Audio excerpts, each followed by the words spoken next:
আসসালামু আলাইকুম।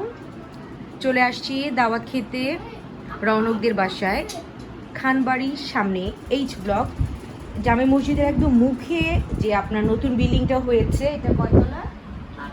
8তলা ভবন।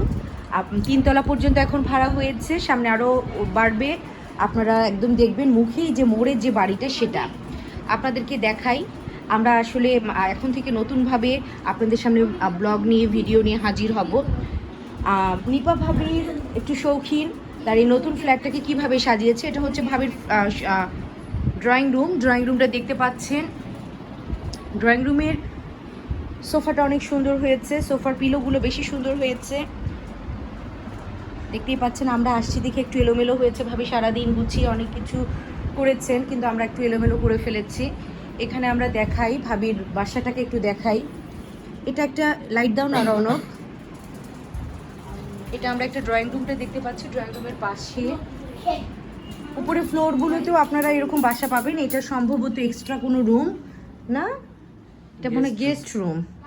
গেস্ট রুম এটা দেখতে পাচ্ছেন, দেখে বোঝা যাচ্ছে। পাশে একটা টয়লেট আছে।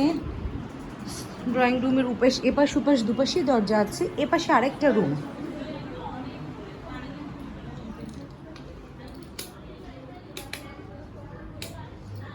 এটা হচ্ছে রৌনকের রুম। গাছটা অনেক সুন্দর।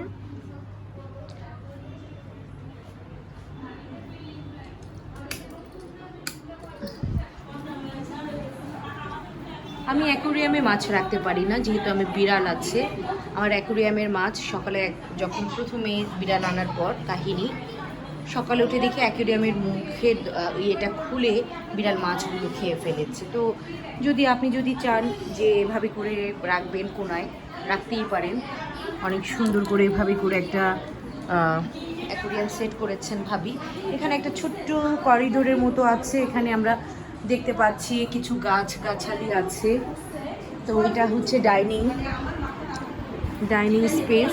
ডাইনিংয়ের এপাশেও একটা টয়লেট আছে। এখানে ভাবিরা গল্প করছে। এই যে ডাইনিংয়ের এপাশে, এই যে দেখতে পাচ্ছেন, এই পাশে আরেকটা দরজা,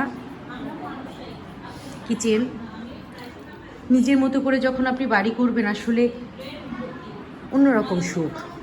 এটা হচ্ছে মাস্টার বেড। ভিতরে কেউ আছে? এটা হচ্ছে ভাবির, আগে বলবেন না ভাই কখন আসলো। এটা হচ্ছে মামুনির রুম। এই যে দেখতেই পাচ্ছেন, মামুনি খেলছে আর একটা পিচ্ছি মামুনির সাথে। এটা আমাদের ঢঙ্গি রানী। এই হলো ভাবির মোটামুটি নতুন বাসার ডেকোরাম। আমার তো ভালো লেগেছে।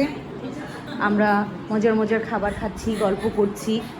তো আপনারাও দাওয়াত, ভাবির পক্ষ থেকে আমি দাওয়াত দিয়ে দিলাম, চলে আসবেন। এভাবে করে চাইলে কিন্তু ইনডোর প্ল্যান্টও আপনারা রাখতে পারেন।